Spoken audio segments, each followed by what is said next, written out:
guys, welcome back to my channel. I have Greg back for this On Wednesdays We Wear Orange. I figured it was time for him to open up and share some of his prison stories because he did more time than me and he did it in a prison. A men's prison, obviously. Yeah. I mean, you're a dude. But he has more stories and they're more interesting, I'm not going to lie. So I want to talk about your time in prison and the stress it's caused, like mostly like the PTSD that you have or the PTSD like symptoms. Yeah. So where do you want to start? You did the longest bid. How long was your longest bid? My longest was 2 years and 4 months, something like that. And I had done at least a year in county time, split up through like 6 months or 7 months here and 6 months there. And county or prison, which was more preferable? Preferable is definitely upstate prison. Prison is better. Prison is easier time. It's less chaotic. Like there's more structure, there's more programs, there's more things to do. I felt like, the time in county, you literally It's just so are slow. caged up and you just sit and wait and there's not really much you could do about it. Yeah. So I was very happy and lucky to be on work release, but I did still have to do, even just that month back there, that was the longest month ever. It's painful. Yeah. So. No TVs is county, and that's upstate TVs, that's the whole thing. You get it in your cell? You have your own TV. Oh, that's nice. And cable. You can just sit there and watch TV all day, all night. Yeah, that would definitely make it a lot easier. I did not have a TV myself, but my cellies usually did. Yeah. So, that's something I wanted to talk about. Your family support. At that point, where did your family stand with you? Or where did you stand with them? They were supporting me. Like, my mom wrote me letters. My sister wrote me letters. Like, I had people, like, supporting me emotionally. Financially, I got, like, $50 every month at the most, which is not a lot. And it goes a little bit, but... It helps. It's better than nothing. But, yeah, at that point, Greg and I were not talking. We had not spoken. His girlfriend at the time told me that he was in prison, and Girlfriend at the time. Yeah, she wasn't even your girlfriend at the time, but I don't know. Maybe I'm wrong, but... The person I was currently using to Yeah. get what I needed to get, I guess. Yeah, that's the better way to say it. So she told me that he was in prison, and I was married. Or I was close to getting married at that point. I don't remember exactly. And I wanted to reach out to you for a very long time, especially like when I found out your release date, which oddly enough, I don't know how did I tell you I found that out? I knew your release date was coming up, and Your sister told you? She got an email notification the day you got released because you signed into MySpace. Oh, yeah. In MySpace in like 2013. I know. Like, and MySpace wasn't happening anymore.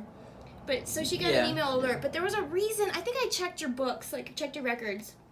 And I think it said online that you were going to be released sometime in November. I think if you check the inmate locator, it tells you. Yeah, I did that all the time. Parole upcoming. I did. I checked on him all the time. So the day that he got out, my sister got an email that he signed into MySpace, and she sent me a screenshot. Strange to me. It's fate. You can't tell me that's not fate. Like, and she sent me the text message and the screenshot. She had no idea that I still had feelings for him. I had pretty much portrayed that I didn't. So. Yeah, I had no idea. Yeah. So I didn't have any contact with him while you were in prison. What about, like, what was it like? So you have a lot of emotional baggage from this experience. Why? What caused that? Was it a lot of things, like an event? There was a lot. Like, prison is a very violent place. Like, you hear stories in the county. People try to prepare you for the experience in general, but there's nothing like it. It's traumatic in the sense that, like, you're isolated. It's prison. It sucks. Yeah. Like, prison sucks. And the threat of violence is always there. Like, I ended up joining a gang to kind of protect myself, really. Like, you have to run with somebody or you will get preyed upon. Especially, you're also, like, an easy Yeah, appearing target. Yeah. Like, they don't know how smart you are, but you are tiny. Like, you're smaller. Like, they're going to use that. Yeah, I carried myself well. Like, You're I a didn't pretty girl. and A pretty boy, I mean. You're a pretty girl. Well, you make a pretty girl. it's true. But, yeah, so you were a gang. Like, I was a gang. you were just the whole thing. What, like, did that happen, like, as soon as you went in? Was it something that you, like, you kind of already knew that you were going to do, or, like... I guess I thought about it a little bit ahead of time. I don't think I was planning on it. I don't think I wanted to, but when you get there, it's a whole different thing. Like, prison is divided along racial lines. I didn't know anyone, like, and the one person that I had a tenuous connection to was the leader of this gang. So it was like, oh, well, maybe that's what I'll do. And I mean, Greg's brain is, like, it evaluates the situation, takes notes of, like, whoever's around you, and whoever can help you the most is who you're going to. Yeah. Like, that makes perfect sense to me. I completely understand why you did that. And, like, I benefited a lot from it. Like, nobody messed with me. Like, I did have I had somebody to hang out with every day, work out with. Like, you're brothers. Like, it's a tight bond.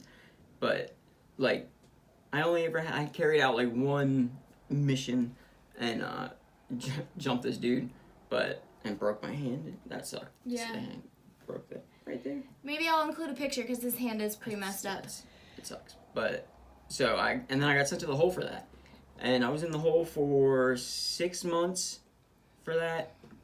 Got a year parole hit. Like, Damn. it cost me a lot in the end.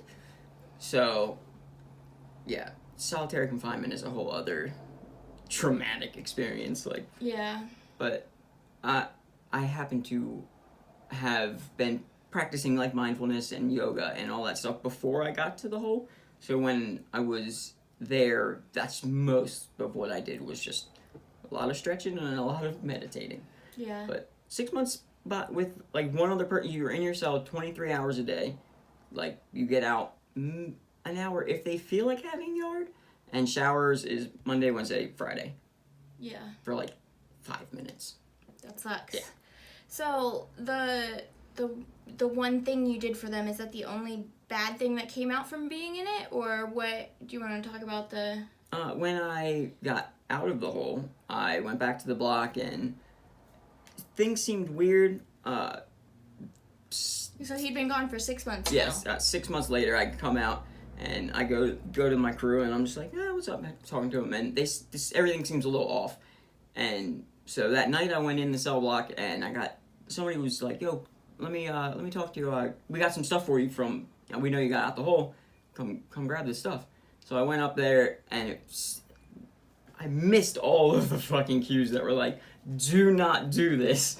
So I was like, I went in this cell with just these two dudes, and they start to shut the door, and I, like, put my arm in the door, and I just got fucking wrecked. Like, oh man, it was a massacre. But I managed to get out and not get, like... Not killed. Yeah, not killed, but Yeah. I had, like, a 1.5-inch scar right here on my head. Like, it was a bad beat. They like two huge dudes and me. Yeah. Like, come on. Because of, like, some sort of... They heard some stuff while I was in the hole, and You didn't even have a chance to, like... Yeah, I wasn't asked about it. I wasn't given an opportunity to defend myself. It was just, oh, you did this thing? All right, we got you. Yeah, But and because you weren't there for so long, it was probably really easy. I mean, they also had gang built members... up for months and months Yeah. that they were like planning to get me back for this thing. And that probably gave them something to look forward to, which I can... Yeah, that's crazy. So... You've mentioned, like, so Greg has really bad vision, and I think this is, like, a really important thing for people to know. When he went to jail, he had contacts. You're allowed contacts in county jail, but when you go to prison, they don't give you contacts. Because they provide you with glasses. Like, they'll get glasses made for you, so they really don't want you to have contacts. When did you... So you got up there, and did you get glasses right away? How long did it take? All I remember is there was a significant chunk of time where I did not have my glasses because I think they were getting repaired. But I cannot see, like, 2 feet in front of me. Yeah, like, I thought I had bad vision, but his is worse than mine. So if you wear contacts at all, I'm a negative 5.5 in both eyes, or negative 5, and he is like a negative 7.5 in one eye. So that is like effectively blind. Legally blind, I would say, if you can't. You can have a drink. Yeah. I would say it's like legally blind without your glasses. And then you had to fend for yourself in prison without sight. Okay, I remember what happened. When I got jumped, my glasses got broken because I got punched in the face a bunch of times. That's what I thought happened. But, so I sent them out for repair as I was waiting for my transfer to a new prison, because obviously I'm not going to stay in this prison where these dudes just tried to destroy me. So were you in protective custody at that point, or the whole, or anything? They were like, no, you got to transfer. So when you put into transfer jails, they'll take you to the hole and put you in PC. So that was another 3 months in isolation. Damn. Yeah, there's a lot of time in the hole. But so that's a long time to transfer. Yeah, and that whole, like, a lot of that time I don't think I had my glasses, or maybe I sent them out right before I was transferring. But when I got to my new jail, I didn't have my glasses. I had my contacts, but they had been sitting in the same saline solution for like a long ass time. I mean, yeah, you've just explained like 9 months have passed. Yeah, so I put them in my eye and like what a stupid decision, but like instantly just red and painful, and so I just had to be blind for a little bit. They provide glasses, but they don't give a shit as to your needs, like. I don't know. They weren't even broken that bad. Like, or maybe they were. I don't know. But I feel like I didn't necessarily need to send them out, and someone talked me into doing it. Yeah, probably thought it'd be quicker, or that it wouldn't take a long time. So you were gone for a while. What was it like getting out? Well, when I got to actually, let's talk about before you got out. I got you. Like, yeah. So when I got to my new jail, I didn't know anybody. I didn't seek out that gang. Like, I approached it completely different and laid as low as possible. But by the time it was getting near my release date, like, I was just so worried that every day I was worried that somebody was going to come after me since the day I got to that jail. But it just ramps up so much getting closer to your release date, because I had just done a year hit. Like, I could have been out a year before then. Yeah. So to have, and it doesn't matter, if you're in a fight and you fight back at all, you're just as guilty. So it doesn't, if somebody can take your release date very easily. That's not fair, but I know, I've heard that for so many people. It's just like that it's a pressure cooker. So every day being in fear, like worrying about having to do something like for the gang, or there's just so many things that wear on you and change your outlook. Like, now granted, it's helping me now because I'm like, oh, it can always be way worse. It doesn't matter how bad it gets here. It is never gonna be as bad as even my best day in jail. So yeah.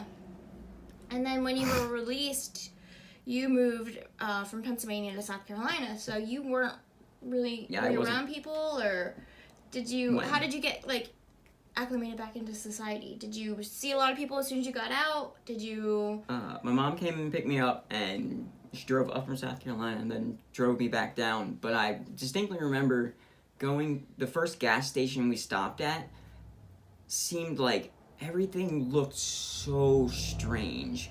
Like, it was either way too big or way too small. I can't totally... It was just such a discongruous... No, I know exactly what you're feeling, because the night I got out, I went to, like, a really hopping place in our town, the Treat, and I saw all of my high school best friends, and, like, it was crazy, because they knew I was in jail. They had no idea that I had just gotten out, like, hours before, and it was just, like, so much. They were coming and talking to me, and, like, I remember feeling so weird about the lights, because it was, like, it was dusk, and then the lights were weird. I went home. I was like, Mom, I gotta go home. So I went home, and I sat on a twin-size bed in this tiny little house, and I felt like the walls were coming in on me. Everything was so small. I felt like I didn't have space. I couldn't breathe. It's weird, because the jail and prison, like, the ceiling's so high. You get so used to everything. And darkness, like, doesn't really happen. So, like, when the sun set and it was dark outside, that alone was enough to, like, trigger, like, it's too dark. Yeah, 24-hour lights in prison are definitely a thing. Upstate's better. Like, they actually turn the lights off for you. But like off or like? And overnight it's off. Yeah. But what was I gonna say? We sleep with the like all of the windows like completely sealed and out. total darkness now. But I got car sick on the ride down south because I hadn't been in a car for years. Yeah. Like. Yeah. He also doesn't like drink soda because you didn't do that for years. Yeah, it's too harsh. It's like it hurts. Yeah. So I have had the honor of someone asking me to do a resource booth at an event coming up in Washington, D.C. And it's going to be for PTSD for veterans. And there's a huge problem with addiction and PTSD for vets. And the people that asked me do awesome, awesome work for vets with PTSD. Yeah. Trauma has a really, like, wide definition. Like, a lot of things can be trauma, and a lot of times we don't realize the trauma that we've suffered, and we carry it with us, and it affects us negatively without even, like, you don't realize that you've been through some stuff, and it's okay to be, like, affected by that. Yeah, but changed. Yeah, right, but it's hard to not let it control you sometimes. Like, I understand the possibility, or not the possibility, but, like, I don't know. Yeah. Lost it. I also think that the PTSD that prisoners feel it's so extreme because you're trying to come back into this society that doesn't feel welcoming, and that's very similar to vets. Like, it's not what you've been living, it's not what you're used to. And there's no reintegration. Yeah, you can't just pick up and run. Like, it's hard. You have to figure out everything. You have to start from square one and deal with people that you haven't dealt with, and it's everything. And I think that it is something I'm really excited to do the booth. Yeah. You gotta do it better. I really want to get this out there because we just don't treat our prisoners right. We're not. Criminal justice reform is a we lock far too many people up, and for far too long. And if you cut back on the amount of people that you incarcerate, you can implement meaningful programs because then you can pay for them. Yeah. But I also think that like my biggest gripe with jails and prison is that they don't offer any mental health treatment, really. Like, they do, but it's not really. And they don't set you up for success. They don't teach you how, like, I know they offer some classes about, like, CBT type things, but they don't, it's not, I think that should be part of, like, the leaving process, you know? My prison, I don't think you could even get to the treatment block without being, like, have a history of drug addiction. So if you just kind of wanted to work on yourself, I don't think you would be able to. Yeah. Not through that avenue. It's like it's its own block. It's its own housing unit that is all treatment all the time. So you're constantly around people who are trying to better themselves, and it's the best place to be. It has its own yard and gym and all that kind of stuff. Yeah, but that's like I haven't heard a lot of people talk about things like that. I've heard other people mention like some programs and some classes, but they were like short-term things or like happened like once a weeknight. This was like you lived and breathed. Yeah. So and then I think that's awesome. I stayed on after I graduated till I left and got top pay and was able to help people and stay in a recovery / treatment mindset. Yeah. And I think that helping people is just the best way to work on your recovery because you can, see things in them that you might be doing, but it's so hard for us to identify those behaviors in ourselves. So when we see it in someone else and it just, like, you talk about it and think about it, it helps you work through your own stuff. As long as you're willing to, like, look at yourself critically. Yeah. Well, I mean, if you're helping somebody else, I think that you're probably in the mindset to... Hopefully. ...to change. I don't know. But, yeah, so this was Greg's story. Parts of it. There's just a lot. This was just a brief overview, pretty much, of his time in prison, but I have a lot of other ones coming up planned that he doesn't quite know about yet. Many things happened in prison, and, like, I got tattoos in prison. I saw many crazy things happen. Like, people do a lot of strange things in prison. Yeah, I can't wait to hear them. Hey guys, it's me from the future editing the video. Unfortunately, the video just kind of cut off right there, so I don't have an ending, but thanks for watching. I hope you enjoyed it, and I'll see you in the next video. Emerson! Say hi. Say bye.